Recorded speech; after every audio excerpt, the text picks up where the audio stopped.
কাম হলো, এখন আমি ঢাকা যাবো কেমনে? আঙ্কেল আমি সরি, ড্রাইভার বুঝতে পারেনি। এখন আমি ঢাকা যাবো কেমনে? আপনি যদি কিছু মনে না করেন আমি আপনাকে নামিয়ে দিই। আমি অনেক দূর যাবো ঢাকা। তাহলে তো ভালোই হলো, আমি নিজেও ঢাকা যাচ্ছি, চলুন আপনাকে পৌঁছে দিই।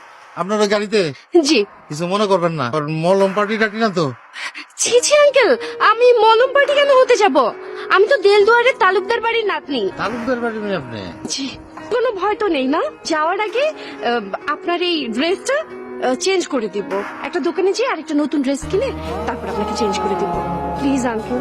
আর ঢাকা কোথায় যাবেন আঙ্কেল? ঢাকা ভার্সিটিতে যাবো। ওখানে কেউ আছে? আমার ছেলে তো এখানে পড়ে। তাই নাকি?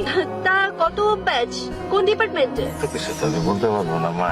আমিও ঢাকা ইউনিভার্সিটিতে পড়ি আঙ্কেল, তাই জানতে চাইলাম। আপনি মনে হয় সব জানেন না। জেলা কি নাম আপনার ছেলে? জাকি।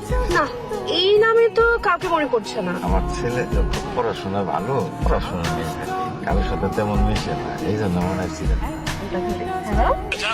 এই তো চলে এসেছি। আচ্ছা শোনো, আজকে আসার সময় একটা আঙ্কেলের গায়ে পানি ছিটিয়ে ভিজিয়ে দিয়েছি, তাকে সাথে করে নিয়েই ঢাকায় ফিরছি।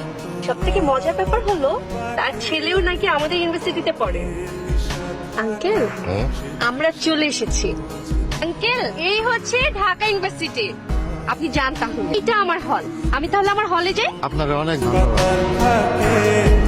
বাবা, আমার একটু উপকার করতে পারেন? কি হয়েছে আপনার? আমার ছেলে এই ভার্সিটিতে পড়ে, কোন ধরে খুঁজতেছি কিন্তু পাইতেছি না।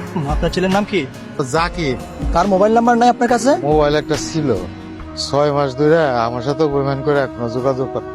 আমি তার জন্য নতুন ফোন কিনে নিয়েছি। আচ্ছা দাঁড়ান, দেখছি দাঁড়ান।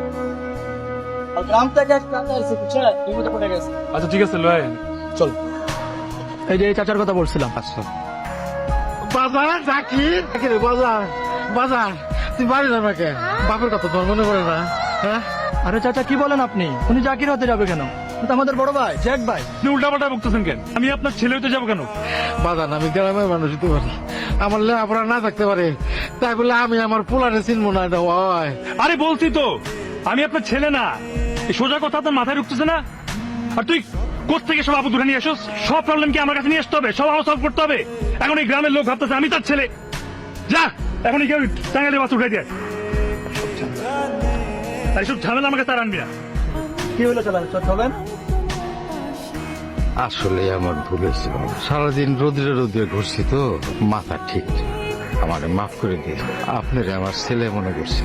তো একটা কথা বল, আমার জাকিরে যদি খুঁজে পান তাহলে কোয়েন তার উপর আমার কোনো রাগ নেই।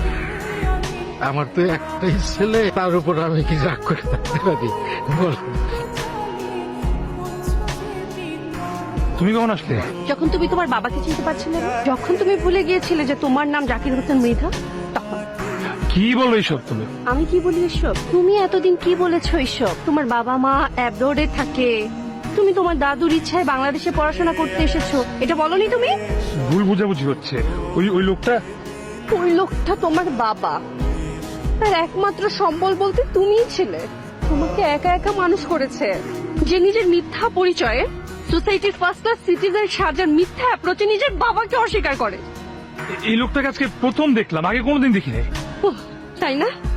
তাহলে তুমি কি করে জানলে যে উনার বাড়ি টাঙ্গাইলে? আর দিহাকে কিভাবে তুমি বললে যে টাঙ্গাইলের টিকিট করে উনাকে বাসে উঠিয়ে দিতে? আজরিন, খবরদার, তোমার ওই নোংরা মুখে আমার নাম আর নেবে না। তুমি যা করলে এটা কোনো মানুষের কাজ হতে পারে না। তুমি একটা অমানুষ। And I hate you!